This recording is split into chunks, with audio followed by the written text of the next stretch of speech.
అమరావతికే రఘురామ ఉండి అభ్యర్థిగా టీడీపీ నుంచి బరిలోకి. రఘురామరాజు మరి స్పీకర్గా రాష్ట్ర ప్రజలు చూడాలనుకుంటున్నారు అని ఒక మాట. జాయిన్ అయ్యారా? ఇప్పుడు జాయిన్ అవుతున్నారు, ఈరోజు జాయిన్ అవుతారా? సరే, ఇప్పుడు రఘురామకృష్ణరాజు టీడీపీలో చేరబోతున్నారు. ఆయన ఇందాక ట్వీట్ చేశారు. మొత్తానికి ఇప్పుడు తెలుగుదేశం పార్టీలోకి రఘురామకృష్ణరాజు అడుగు పెడుతున్నటువంటి నేపథ్యంలో సరికొత్త రాజకీయ పరిణామాలు ఆ పార్లమెంటు పరిధిలో లేదా గోదావరి జిల్లా పరిధిలో చోటు చేసుకుంటాయి. సరే, మొత్తానికి ఆయన ఎంపీ వెళ్లాల్సినటువంటి పరిస్థితి ఉంది. కానీ ఆయన ఎంపీ వెళ్ళాలనుకున్నారు, కానీ అనుకోని కారణాల రీత్యా ఎమ్మెల్యేగా వచ్చేటువంటి పరిస్థితి ఉంది. కానీ ఎంపీకి ఇంకా ఛాన్సెస్ ఉంది. అక్కడ మార్చొచ్చు అనేటువంటిది బలంగా వినిపిస్తున్నటువంటి సబ్జెక్టు. మార్చొచ్చు అనేటువంటి దాని మీద ఇంకా కూడా చర్చలు జరుగుతూ ఉన్నాయి. సరే, ఏం జరిగిద్ది అనేటువంటిది మాత్రం కొంచెం ఓపికగా చూడాల్సినటువంటి అంశం ఉంది. సరే, రఘురామకృష్ణరాజుది ఒక ఓన్లీ చంద్రబాబు నాయుడు గారే బాధ్యత తీసుకున్నారు. మిగిలినటువంటి వాళ్ళు బాధ్యత కంటే కూడా చంద్రబాబు నాయుడు గారే బాధ్యత తీసుకొని ఆ రకంగా బయట ఉందా ఓకే బాధ్యత తీసుకొని ముందుకు వెళ్తున్నారు. సరే, ఇదంతా ఒకవైపు ఉంటే ఇంకొక వైపు ఈరోజు గోదావరి జిల్లాలో చంద్రబాబు నాయుడు గారు పర్యటిస్తూ ఉంటే అక్కడికి గోపాలనగరం సంబంధించినటువంటి విషయంలో టికెట్ మార్చాలంటూ గొడవ చేస్తూ అక్కడ చంద్రబాబు నాయుడు గారి కారుకి అడ్డం పడేటువంటి పరిస్థితి ఏర్పడింది. అట్లాగే పోలవరం సీటు జనసేనకి ఇస్తే ఆ జనసేన అభ్యర్థిని మార్చాలని చెప్పి తెలుగుదేశం పార్టీ నాయకులు మళ్ళీ అక్కడికి వచ్చి కొంత ఆందోళన చేసినటువంటి పరిస్థితి ఉంది. నిజంగా ఇప్పుడు ఎన్నికలు ఇంకా అయిపోయింది. సరే, సీట్లకు సంబంధించి అందరికీ న్యాయం చేయలేకపోవచ్చు. న్యాయం చేయటం విషయంలో చంద్రబాబు నాయుడు గారి ప్రయత్నం చంద్రబాబు నాయుడు గారు చేస్తుంటారు. అందరికీ చేయలేకపోయి ఉండొచ్చు. కానీ ఇప్పుడున్నటువంటి పరిస్థితి ఏంటంటే ఎన్నికల్లో యుద్ధంలో గనక కూటమి గెలవకపోతే ఇక తెలుగుదేశం ఉండదు, జనసేన ఉండదు. ఈ రెండు పార్టీలు మాత్రం ఆఫీసులకు తాళాలు వేసుకోవాల్సిన పరిస్థితి. ఆఫీసులు కూడా తీసేసుకుంటారు. అందుకని అటువంటి పరిస్థితి ఏర్పడింది.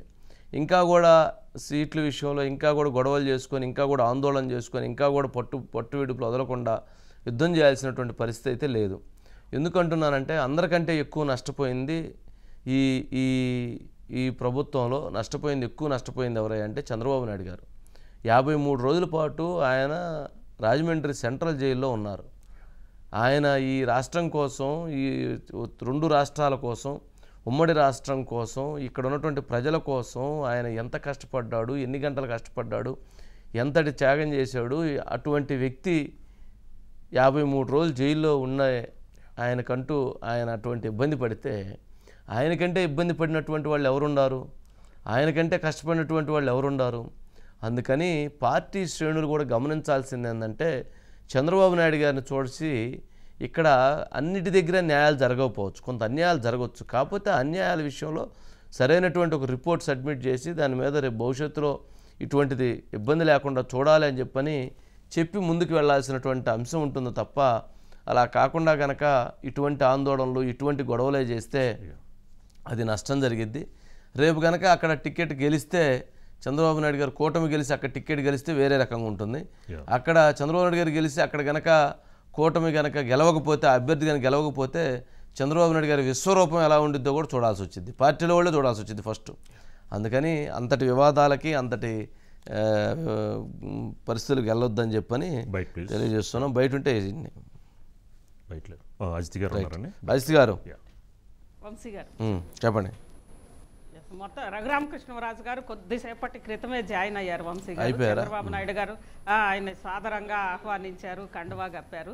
అందులో అంటే ఒకవేళ ఇప్పుడు ఈ నరసాపురానికి సంబంధించిన పార్లమెంట్ అంశం బీజేపీతో ముడిపడి ఉంది కాబట్టి ఒకవేళ అది కాని పక్షంలో ఉండి అంటే పూర్తిగా టీడీపీకి కేటాయించిన ఉండి సీట్ని ఆల్రెడీ అభ్యర్థిని అక్కడ ప్రకటించున్నారు. వారికి నచ్చజెప్పి ఉండి నుంచి పోటీ చేపించడానికి కూడా రెడీ అయ్యారు వంశీ గారు.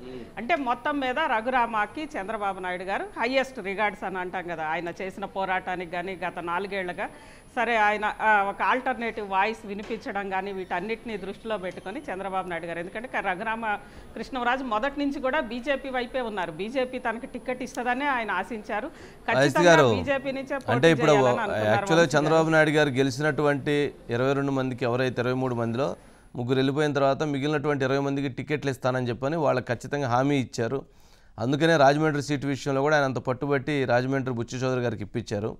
సరే, అదేవిధంగా ఇప్పుడు ఎవరైతే ఉండి సీటు మార్చడం అని అంటే అక్కడ ఉన్నటువంటి అభ్యర్థిని మార్చడం, అభ్యర్థిని మార్చితే ఉంగుటూరు మార్చాలని చూస్తున్నారు. ఉంగుటూరు జనసేనకు ఉంది. ఉంగుటూరు జనసేనది లేదా అక్కడ కనుక మారిస్తే కనుక అక్కడి నుంచి మరి ఇంకొక సీటు చేంజ్ చేయాల్సి వచ్చేటువంటి పరిస్థితి. అందుకని అది ఇంకొంచెము టఫ్గానే ఉంది.